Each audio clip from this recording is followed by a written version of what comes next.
कर्ण ने कुंती को हाथ जोड़कर प्रणाम किया और बोला, हे देवी, मैं राधा और अधिरथ का पुत्र कर्ण आपको प्रणाम करता हूँ।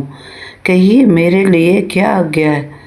कुंती बोली, हे पुत्र कर्ण, तुम राधा और अधिरथ के पुत्र नहीं बल्कि मेरे पुत्र हो। कौमार अवस्था में उत्पन्न होने के कारण मैंने तुम्हारा त्याग किया था। धर्म के अनुसार तुम महाराज पांडव के ही पुत्र हो।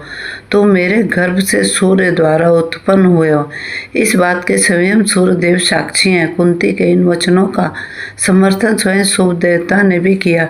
यह सुनकर कर्ण ने कुंती को पुनः प्रणाम किया और हाथ जोड़कर बोले, हे माता, तुम्हारे स्तनों का दूध युधिष्ठिर आदि ने पिया है, अतः उन्हें संसार पर विजय प्राप्त की। वे धन्य है, मैं भी धन्य हूँ जो आपके कोख से मैंने जन्म लिया। कुंती ने कहा, हे पुत्र पांडव, तुम्हारे अनुज है। यदि तुम अपने भाइयों से मिल जाओ तो दुर्योधन युद्ध नहीं कर सकता।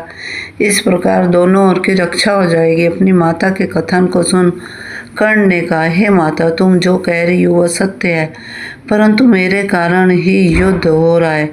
यदि मैं अपने वचनों से विमुख हो जाऊंगा तो मेरे पिता सूर्य को कलंक लगेगा और संसार में यह बात विख्यात हो जाएगी कि कर्ण पांडवों से भयभीत तो दुर्योधन का साथ छोड़ गया। और मैं दुर्योधन के सम्मुख यह प्रतिज्ञा कर चुका हूँ कि पांडवों को मार कर उसे विजय बनाऊंगा। आपका पुत्र होकर मुझ में इतना साहस नहीं मैं अपनी प्रतिज्ञा भंग कर सकूं। हे माता, मुझे स्पष्ट दिखाई दे रहा है केवल 10 योद्धा इस महासंग्राम में जीवित बच पाएंगे, शेष सभी काल के गाल में समा जाएंगे।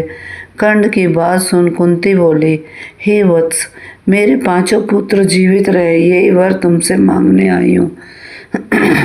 कर्ण बोले, हे माते, मैंने अर्जुन का वध करने की प्रतिज्ञा की है। आपके तो मुझे मिलाकर 6 पुत्र हैं। मैं आपको वचन देता हूँ, आपके 5 पुत्र मेरे बाणों से वंचित रहेंगे, परंतु मैं दुर्योधन के साथ विश्वासघात नहीं करूँगा। हे माता, आज आपके दर्शन पाकर मेरा जीवन सफल हुआ है। अब मुझे कुरुक्षेत्र में जाने की आज्ञा दे। कुंती को प्रणाम कर कर्ण कुरुक्षेत्र में जाने की तैयारी में जुट गए और कुंती वापस आ गई। कर्ण कुंती के समक्ष भी अपनी प्रतिज्ञा पर अटल रहा। महाभारत युद्ध में कर्ण का नकुल के साथ घोर संग्राम हुआ। कर्ण ने नकुल को इतना व्यथित किया कि वे भाग गए। तब कर्ण ने उन्हें पकड़कर कहा, नकुल, तुम्हें मैंने बार बार हराया है, किंतु तुम्हें इससे लज्जित मत होना, मैं तुम्हें मारूंगा नहीं। इतना कहकर कर्ण ने नकुल को छोड़ दिया। इस तरह कर्ण का युधिष्ठिर से सामना हुआ। तब कर्ण ने युधिष्ठिर के घोड़े को मारकर उसके धनुष की डोर व रथ का धुरा काट डाला। तब अस्त्रहीन युधिष्ठिर से कर्ण ने कहा, हे धर्मराज, आप इस समय मेरे बंदी हो गए, अतः मैं आपको आज्ञा देता हूँ कि आप युद्ध न करके शिविर में लौट जाएं। मैं आपको मारूंगा नहीं। यद्यपि एक कर्ण सूर्यपुत्र एवं एक वीर योद्धा थे, परंतु अर्जुन के सिर पर तो स्वयं भगवान श्री कृष्ण का हाथ था। युद्ध भूमि में कर्ण के सारथी शल्य ने कर्ण से कहा, हे कर्ण, रथ का पहिया फंस गया।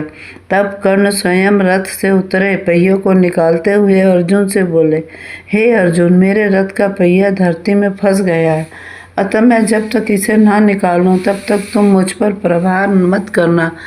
तब कृष्ण बोले, हे अर्जुन, कर्ण को शीघ्र मार गिराओ। यह सुनकर क्रोध से अधीर अर्जुन कर्ण पर बाणों की वर्षा करने लगा।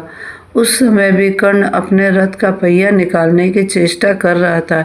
यही वह समय था जब अर्जुन ने आग्नेयास्त्र का प्रयोग किया और कर्ण परशुराम से सीखी दिव्यास्त्रों की दीक्षा को उनके श्राप के कारण भूल गया था। श्री कृष्ण ने अर्जुन को अवसर का लाभ उठाने के उद्देश्य से कहा था, हे पार्थ, इससे रथ पर चढ़ने से पूर्व ही मार डालो, अन्यथा यह अस्त्र उठाते ही तुम पर भारी पड़ेगा। तब श्री कृष्ण के सुझाव पर अंजलिक बाण से अर्जुन ने कर्ण का सिर काट डाला। महावीर कर्ण के मरते ही उसके शरीर से एक ज्योति निकलकर सूर्यमंडल में जा समाई।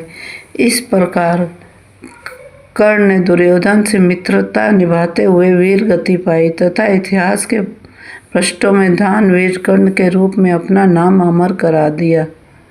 यदि इंद्र देवता ने ब्राह्मण वेश में आकर अपने पुत्र अर्जुन की रक्षा हेतु कर्ण से कवच, कुंडल दान में नाम मांगे होते तो कर्ण का वध असंभव था तथा महाभारत युद्ध का परिणाम ही कुछ और होता। चैनल को